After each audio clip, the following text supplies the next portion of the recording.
ఊర్లు మారుతున్నాయి, పేర్లు మారుతున్నాయి, మనుషులు మారుతుర్రు, టెక్నాలజీ మారుతుంది. కాలానికి తగ్గట్టు రోజు రోజుకు అన్నీ కొత్త కొత్తగా తయారైతున్నాయి. మరి ఇక మారాలే. ఎప్పటికీ ఒకటే తీరుంటే ఎట్లా? లోకాన్ని బట్టి నడవాలే. ఇట్లనే ఇప్పుడు దేశంలో ఉన్న రైల్వే స్టేషన్లన్నిటినీ మార్చే ఎగరం చేస్తుర్రు సెంటర్ సర్కారోళ్ళు.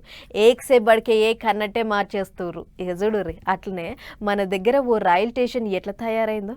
చూసిండ్రా, చెక్కున మెరిసే లైట్లు, కిందికి మీదికి తిరిగే మెట్లు, పబ్లిక్ కూసానికే పెద్ద పెద్ద అర్రలు, దాంట్లో నెంబర్ ఏకు కుర్చీలు, గర్మీ కాకుండా ఏసీలు, గిట్లా ఒక్కటి కాదు పోన్రి, ఏం లేవు ఇక్కడ.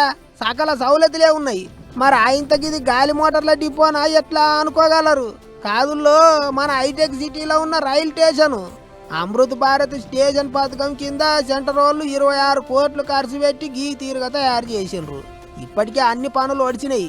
వచ్చే 17వ తారీఖు నాడు కూకున్న జాగలకేంచే ప్రధానమంత్రి మోదీ సారు కటక వచ్చి చాలు చేస్తాడట. ఇక గిట్లా ఒక్క హైటెక్ సిటీ రైల్వే స్టేషనే కాదు, మన దేశం అంతటా అమృత్ భారత్ స్టేషన్ పథకం కింద 1337 రైల్ స్టేషన్లను అద్దం ఓలే మార్చాలి, ఎలుగుల చేయాలి అన్నట్టు పనులు చేస్తారు.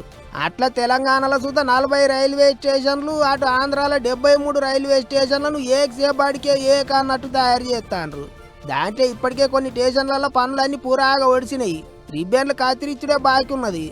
ఏమైనా ఎప్పుడో వెనకట కట్టిన రైలు స్టేషన్లను ఇప్పటి కాలానికి తగ్గట్టు అన్ని సౌలతులతో మంచిగా చేస్తారు. ఈ ముచ్చట్లలోనైతే సెంటర్ వాళ్ళను తారీఫ్ చేయాల్సిందే అని అంటుర్రు జనాలు.